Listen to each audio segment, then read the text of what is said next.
Kitty party. एक बार की बात है, एक शहर में एक परिवार रहता था जिसमें एक लड़का और उसके माँ बाप थे। वह बहुत अमीर तो नहीं थे, लेकिन उनमें प्यार बहुत था। कुछ दिनों के बाद उस लड़के की शादी हो गई। उसकी शादी सलोनी नाम की लड़की से हुई। वह बहुत लालची थी। वह अपने पति को किटी पार्टी में जाने के लिए बार बार नए कपड़े और गहने लाने को बोलती थी। उसके पति ने उसको समझाया कि अपने बराबर वालों से ही दोस्ती करना चाहिए। अगर तुम महीने में 10 बार किटी पार्टी में जाओगी तो तुमको हर बार नए कपड़े और गहने कौन दिलाएगा।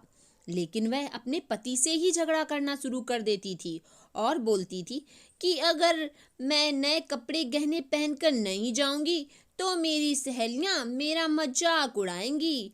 तुम ज्यादा कमाने की तो सोचते नहीं, बल्कि मुझे ही रोकते रहते हो। इसके बाद वह अपनी सास के पास गई और बोली, माँ जी, आप अपने गहने दे दीजिए, मुझे किटी पार्टी में पहनकर जाना है। उसकी सास हैरान होकर बोली, हमारे समय में बहू अपनी सास को गहने रखने के लिए देती थी, लेकिन तू मुझसे ही गहने मांग रही है। उसकी इन हरकतों से सारा परिवार दुखी था। एक दिन सलोनी की सहेली शिल्पा घर पर आई। उसने सलोनी की सास से सलोनी के बारे में पूछा। उसने बताया कि सलोनी पार्टी में गई है। शिल्पा ने सलोनी की सास से पूछा, आप इतनी दुखी क्यों दिख रही हैं? तब उन्होंने सारी बात बताई कि सलोनी किस तरह बार बार नए कपड़े और गहने की डिमांड करती है और सारे पैसे इन पर ही खर्च कर देती है।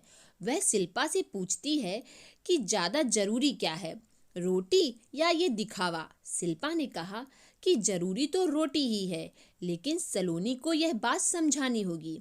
सलोनी की सास ने पूछा, वह कैसे? इसके बाद शिल्पा ने कहा, देखते जाइए। शिल्पा ने अपने जितने भी गहने और नए कपड़े थे सब लाकर सलोनी के घर पर रख दिए और उनका सारा राशन और फर्नीचर अपने घर लेकर चली गई। जब सलोनी अपने घर आई तो उसने अलमारी में नए गहने और कपड़े देखकर बहुत खुश हुई।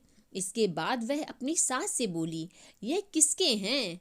तो उसकी सास बोली, यह सब तेरे हैं, तुझको अब जितना बदल बदल कर पहनना है पहन ले। सलोनी उनमें से नए कपड़े और गहने पहनकर घर में घूमने लगी। कुछ देर के बाद जब वह रसोई में गई तो उसने देखा कि घर का सारा राशन गायब था। राशन के डिब्बों में गहने थे। वह अपनी सास से बोली, यह क्या है? घर का सारा राशन और फर्नीचर कहाँ गया? उसकी सास बोली, वह सब बेच कर ही तेरे लिए नए गहने और कपड़े ले आए हैं, अब तू इनको ही बदल बदल कर पहन। सलोनी बोली, लेकिन गहनों से पेट थोड़ी ही भरेगा, खाना तो खाना ही पड़ेगा। तभी सलोनी की सहेली शिल्पा भी आ गई। उसने कहा, जब पहले तुम्हारी सास ने तुमको समझाया था तब तुम नहीं मानी, इसलिए हमने यह सब किया। अगर तुमको लगता है कि तुम्हारा पति पर्याप्त नहीं कमाता तो तुम खुद क्यों नहीं नौकरी करती? तुमको इन फालतू के दिखावे से बचकर अपने घर पर ध्यान देना चाहिए। अब सलोनी को अपनी गलती का एहसास हो चुका था।